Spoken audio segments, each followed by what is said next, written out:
bukan ateis, gue itu adalah agnostik ateis. Gue cuma mempertanyakan. Kalau ada yang bilang Tuhan ada, gue cuma mempertanyakan. Mana buktinya? Udah gitu doang. Karena buat gue extraordinary claim perlu extraordinary proof. Dan sejauh ini sih gue belum menemukan extraordinary proof. Dan biasanya orang yang jadi kayak gue nih, agnostik ateis nih, terbagi jadi dua. Ada yang jadi agnostik ateis by experience. Jadi mungkin dia dikecewakan oleh satu institusi. Atau hidupnya terlalu tragedi sampai akhirnya sepertinya Tuhan tidak ada. Nah, Islam itu melatih orang berpikir secara akal sehat. Disebut fa'lam annahu la ilaha illallah. Makanya Jubair bin Mut'im itu satu orang ateis. Dia pertama kali masuk Islam itu gara-gara dia mau bunuh Rasulullah. Lalu Nabi itu pas ngaji, pas beliau nerangkan ayat amkhuliku min ghairi syai'in. Amkhuliku ana ta digawe sapa ngakeh. Min ghairi syai'in lan tanpa sebab sing wujud. Sekarang kalau orang komunis itu betul, katanya alam raya ini diciptakan oleh kebetulan. Pertanyaannya adalah apakah kebetulan itu hal yang wujud? Apakah kebetulan itu hal yang wujud? Apakah kebetulan itu hal yang wujud? Kan tidak barang sing wujud. Kalau barang gak wujud gak bisa menciptakan yang wujud. Kalau barang gak wujud, gak bisa menciptakan yang wujud. Sehingga paham ateisme itu gak tahu dibahas Quran. Lah kok dia akal piye? Wong alam bumi karuan wujud, diunsurkan, diciptakan oleh sesuatu yang tidak wujud. Alam bumi karuan wujud, diunsurkan, diciptakan oleh sesuatu yang tidak wujud. Nah, yang barang wujud, kok disebabkan barang ora? Ini penting ya, gue ngelatih tauhid. Ya napa nggih ngelatih napa? Setan itu kepinginnya wong itu gak berpikir. Sehingga terjadilah teori tobiyah. Tobiyah itu alam ini wujud dengan dirinya sendiri. Kata dengan sendirinya sendiri itu diulang-ulang. Terus ditambahi rofahiyah, eling-eling rofahiyah itu urip mapan. Butuh kelon-kelon, butuh mangan-mangan, butuh turu-turu, butuh dugem-dugem. Karena orang ini sudah mendewakan hawa nafsu, sehingga kenyamanannya ya kelon, seks, turu, jagungan, semuanya seperti itu. Nah, ini yang dikritik orang tasawuf. Sebab itu awal kekafiran adalah rofahiyah, hidup poya-poya. Karena dengan poya-poya ini orang tidak pernah berpikir serius, akhirnya tidak menemukan Tuhan. Sampai akhirnya ono paham komunis, ateisme, nihilisme. Saya itu pernah ketemu orang ateisme, tanya saya gini, Pak Bah, saya ini cara berpikir ateis. Saya mau iman, kalau Anda bisa membuktikan Tuhan itu siapa?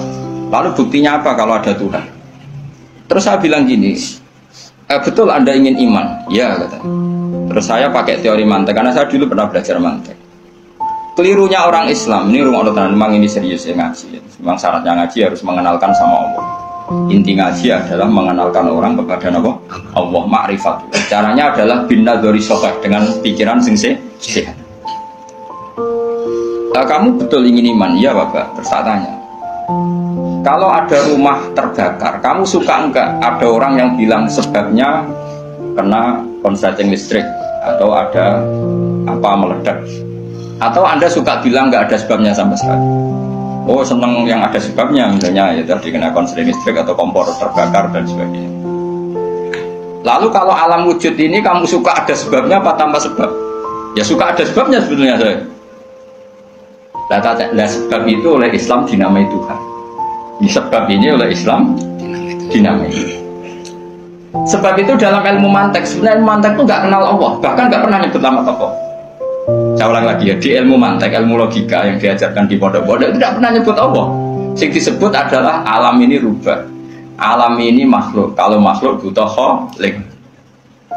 Paham ya? Alam ini sudah akibat musabab. Kalau akibat berarti butuh sebab. Yang sebab ini kita sebut musabibul asbab. Dan sebab ini harus lebih dulu ketimbang yang disebabi. Sebab itu harus bersifat qadim. Dan kalau wujud ini butuh sebab wujud, maka wujud penyebab disebut wajib atau wujud superior atau wujud super. Kita sebut wajibil wujud. Paham ya?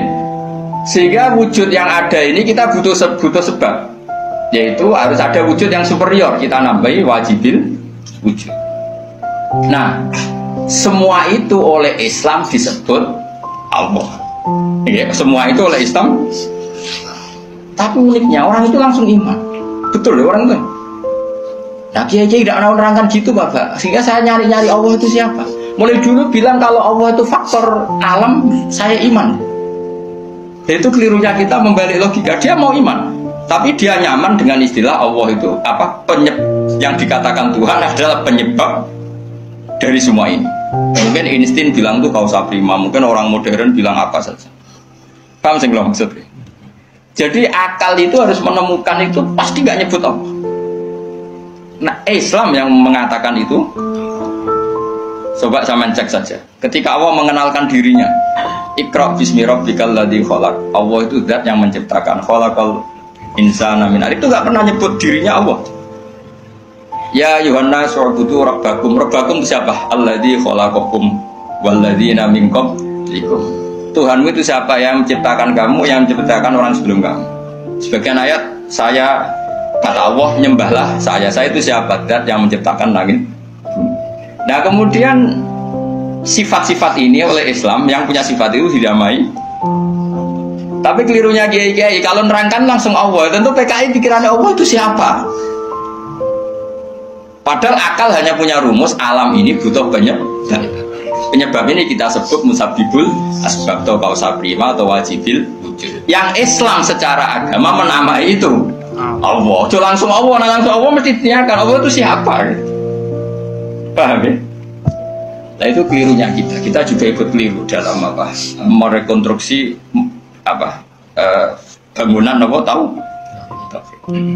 Makanya di Quran itu sering nyebutnya itu apa? Sifatnya dulu.